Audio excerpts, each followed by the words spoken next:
Hey yo guys, welcome back. It's Guido coming at you with a Tactics Talk, and I've got my Super Hellcat. This is the first battle I had in this tank. I'm not going to do a full-on review. I talked a little bit about it a Sunday ago on Coffee Talk, or maybe 2 Sundays ago.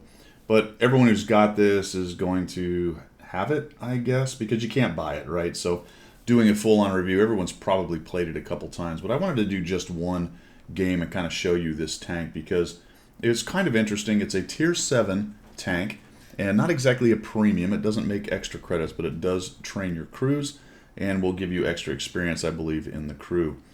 The thing about this is that in the right situation, it's a pretty darn good tank. This is the pre-nerf Hellcat. So before they nerfed the Hellcat, this is basically what the Hellcat was, except it was at tier 6. So think about that for a minute. A Hellcat at tier 6. Now, this is where this thing shines. You can use it for ridge sniping. The turret's not amazing, but the mantlet is okay. And provided you can avoid being hit in return, you can shoot people that are relatively soft. A Leopard PTA is soft. The other Super Hellcat is relatively soft. So you'll see that in this game there are multiple Super Hellcats. This was the morning it came out. I played it a few times, 5 times total right now, just to get a general feel for it. And you know, the point of this is just to show you that in the right situation, it's actually a pretty good tank. Now, it is going to struggle mightily trying to get through the armor of tier 9s, especially heavily armored tier 9s. We'll talk about the pen in just a minute. Also, too, and at the same time, the accuracy is okay. You'll notice that still the dispersion circle is relatively large. Now, sometimes I can just a little shift and pen, kind of a slight snap, moving it over. Other times I was fully zoomed and I'm just shooting into the dirt, and then I get my buddy moving in front of me, and I don't want to come too far up. I just really want to not expose this tank very much. Otherwise you are going to take return shots. See, there's another one that missed, not quite fully zoomed. The IS-3A is basically taking no damage from this Super Hellcat who keeps shooting at him right there. So let's look at the pen. We talked about that. Sneak another one in on that guy's turret. 167 at tier 7 is not great for the standard pen, and only 210. Only 210. That time I get into the body of the T-34, so I'm going to have a pretty good time with low pen. A T-34 simply does not have that much armor, especially on the side right there, and I'm just able to play this. Now, there's no arty, right? There's another weakness of this tank. It absolutely hates arty, or maybe it's that arty hates it. Now I'm going to have a really hard time dealing with the T-34's turret. I just don't have the pen to do it. Maybe if I get lucky and hit that hatch just so and just right. Here's another strength of this tank. Now this is interesting because this tank's reverse speed at tier 6 was nerfed hard. It's got its mobility back, and look at that reverse. Zink. No problemo. Much better. Had that been a tier 6 Hellcat, I'd have been tagged. Of course, I wouldn't be seeing Yag Tigers. Had I been a tier 6, he would almost killed me in one shot. As it stands, I only have 800 anyway, and he's going to nuke me if I get hit by the JT.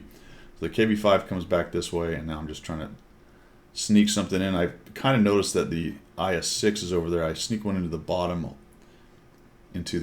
plate of the JT as he comes up and over, and I'll back around because I know that IS-6 is just on the edge of draw distance. I don't really want to eat that 390 from that guy. I was hoping to maybe get a shot on the AMX. I see that he's going to uncover from that ridge, and I'll probably sneak one in. I'm just way behind, just bad gunnery. I needed a lot more lead fire on that. You can see that the reverse speed is decent, as I said.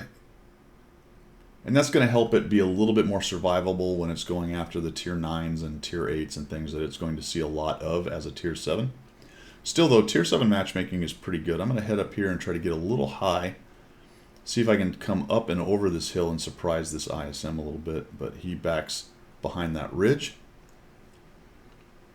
He didn't see me, which is pretty good. That's when I noticed that we may have issues behind us because we've given up that hill. The Super Hellcat's up there along with the T-34, so I'll let the UDES watch that. I'm going to try to come around here. Do have to watch the power here, a little bit slippery trying to get up these rocks. See the ISM there? He's looking at me.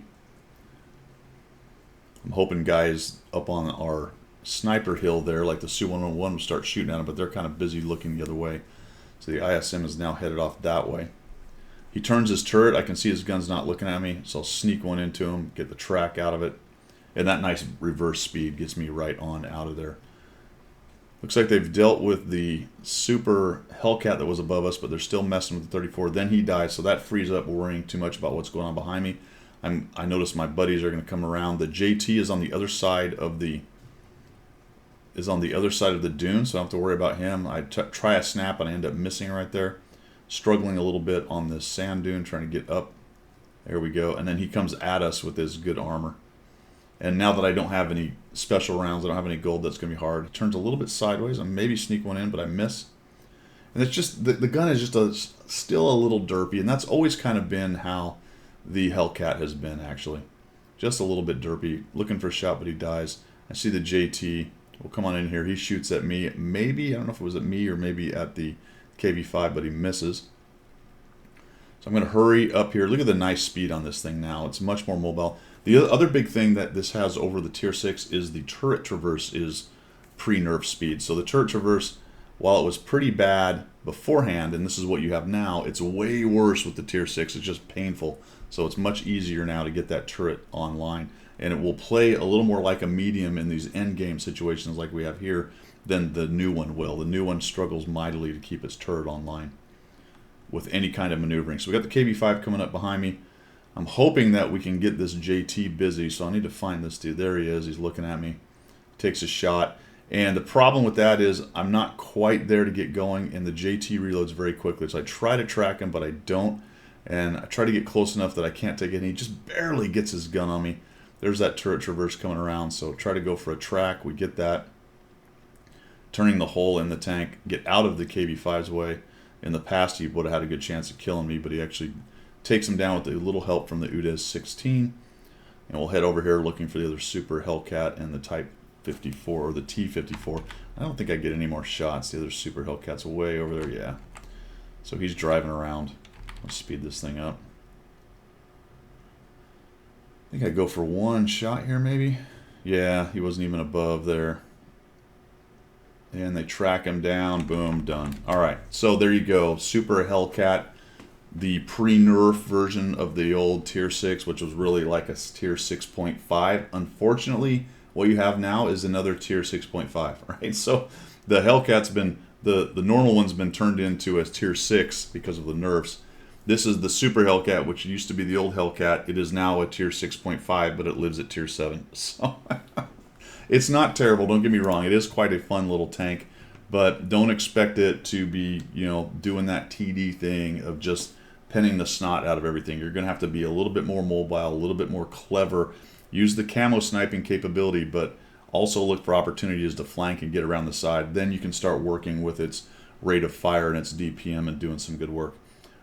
Also, last thing I'll leave you with is watch out for the cost, because if you're pressing the number 2, because it doesn't make extra credits, the rounds are very expensive, and you're going to find yourself flinging a lot of special rounds downrange, and that's going to cost a lot. So just be aware of that, and as long as you are, forewarned is forearmed. Thanks for tuning in. I appreciate the support. If you'd like to know other ways to support the channel, down in the description below. That's all I've got. We will see you.